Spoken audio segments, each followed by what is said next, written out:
Be aware, life is moving quickly these days, and it's essential to pay attention. Take a moment to soak in the colors, sounds, and everything happening around you. Respond to what you experience, and let life impact you. Allow the sights and emotions to resonate within you. Now, let's talk about the third skill you need to develop: the ability to reflect. Reflecting means going back and studying your experiences again. Review the notes you're taking today, listen to the recordings one more time, and read the text again. But it goes deeper than that. Take time to revisit your day. I like to call it running the tapes again, ensuring that your experiences from the day are firmly locked in. One great time to reflect is at the end of the day. Spend a few moments going over what happened. Who did you meet?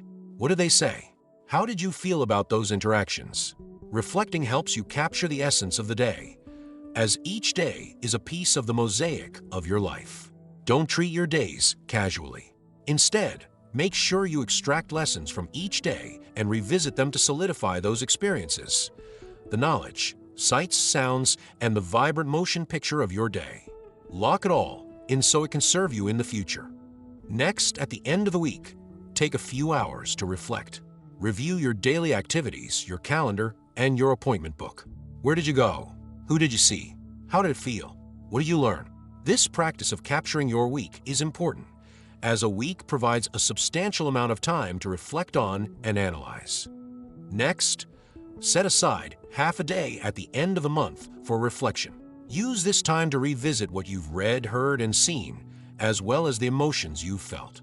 This practice helps you capture those experiences so they can serve you in the future.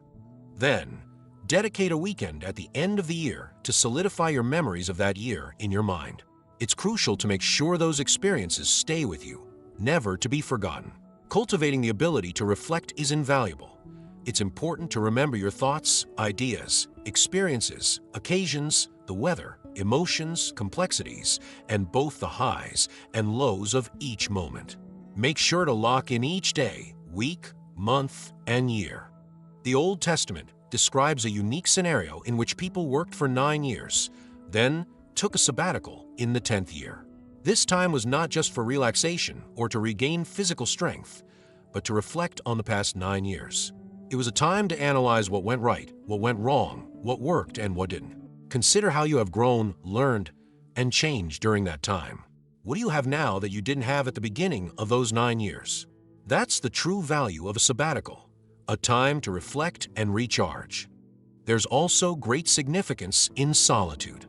When you take time to reflect, it's beneficial to do so with others. For instance, couples can look back on the past year together, discussing what went well and what didn't, and how they can improve. Parents might reflect with their children about their experiences and lessons learned. Colleagues can also share reflections with one another. However, one of the most essential practices is learning to reflect on your own. There's real value in solitude. It's important to occasionally shut out the world and everything else for a while. I often use my motorhome for this purpose, taking my motorcycle along and heading into the mountains or riding on remote Jeep trails, far from other people. This time alone is precious when you live a public life. It gives you a chance to revisit your life, skills, and experiences without distractions. Some things need to be done in solitude. You can ponder, think, wonder, read, study, and absorb new ideas. This quiet time can help you become better this year than you were last year and improve even more in the coming years. There's also modern advice to find a quiet place, often referred to as a closet, for meditation or prayer. This idea of a closet signifies a space away from the noise of daily life. It's a place to shut the door and block everything out. Life is full of experiences, seeing, touching, acting, and learning. But sometimes you need to close the door and engage in reflection, prayer, and contemplation. This allows thoughts and insights to enter your consciousness in a way that's not possible when you're rushing through life. I understand that navigating through all the tasks we face can be overwhelming. It's tough, but finding time for solitude and reflection is incredibly valuable. It's essential to learn how to reflect because it allows you to take your past experiences and make them more meaningful for your future. Think about the power of gathering your past and using it to invest in what's ahead.